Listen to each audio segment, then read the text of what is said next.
Hello, everybody. This is Matthew Jackson. Today I want to talk to you about apologetics. And this is one of the subjects that's kind of like my favorite. One thing I want to talk about in the area of apologetics is how we communicate to unbelievers, especially agnostic and atheists in particular.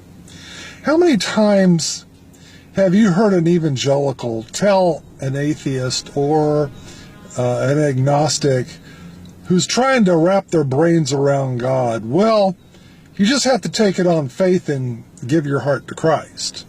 You know, you can't figure it out. You just got to take it on faith and give your heart to Christ. Okay? Now, that is basically true. But how can we articulate that in a better way? In a way that when we communicate to the atheist and agnostic, because let me just put it to you this way. You have to sort of empathize with them, the people who you're talking to, especially if they're atheist or agnostic, in the sense that when you say you've got to take it on faith and accept Jesus into your heart, in their minds, they interpret that is meaning that you're asking them to throw their brains away and commit intellectual suicide. That's how they're interpreting it. Now, when we say you got to take it on faith, we don't mean that you have to commit intellectual suicide, but that's what their perception is. So you've got to understand their perception and dispel their perception, and you might need to clarify what it is you mean when you say you got to take it on faith. Now, I got a couple of analogies, actually three. Let's take cars, for instance. Most people drive cars.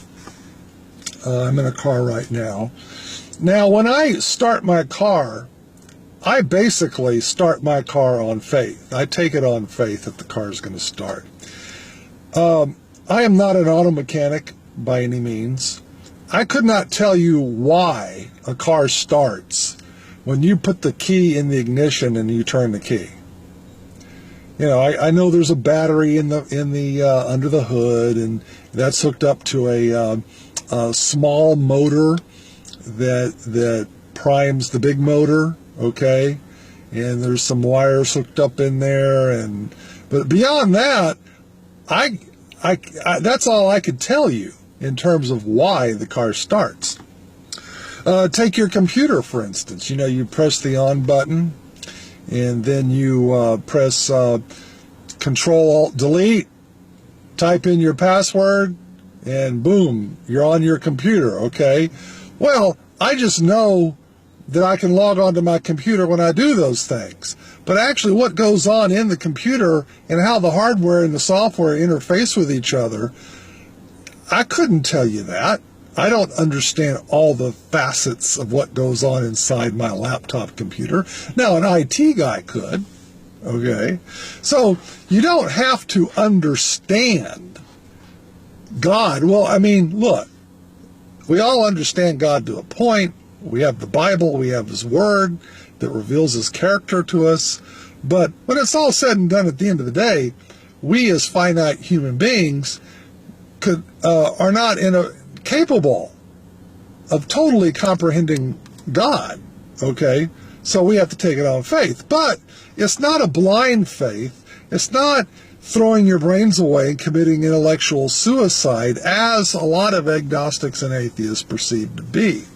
So when you make that statement to an unbeliever, it might be a good idea to qualify what you mean when you say take it on faith. And the computer, starting up your computer, starting your car, I think, are good examples, because we live by faith every day in the practical realm. And so do atheists and agnostics. They live by faith too. Because they have a faith and a belief system just as we do. It's just a different belief system.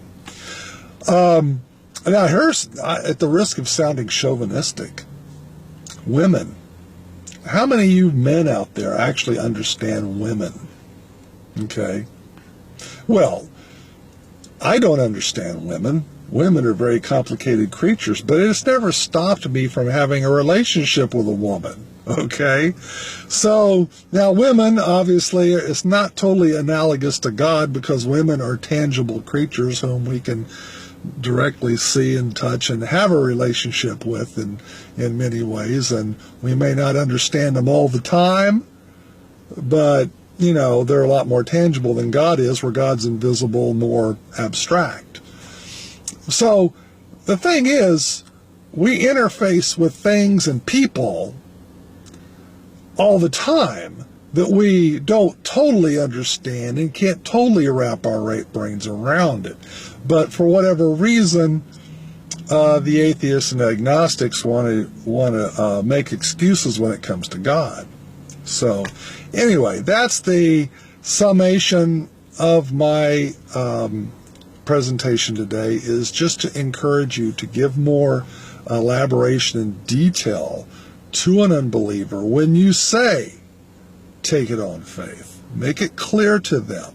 No, we're not asking you to commit intellectual suicide here. We're not asking you to throw your brains away and run totally on emotion. And that's the perception a lot of people have of believers, especially evangelicals. So it's important that you emphasize that, and you could use the analogies I just outlined for you or come up with some of your own. Anyway, having said that, I'm done. Have a great day. Ciao.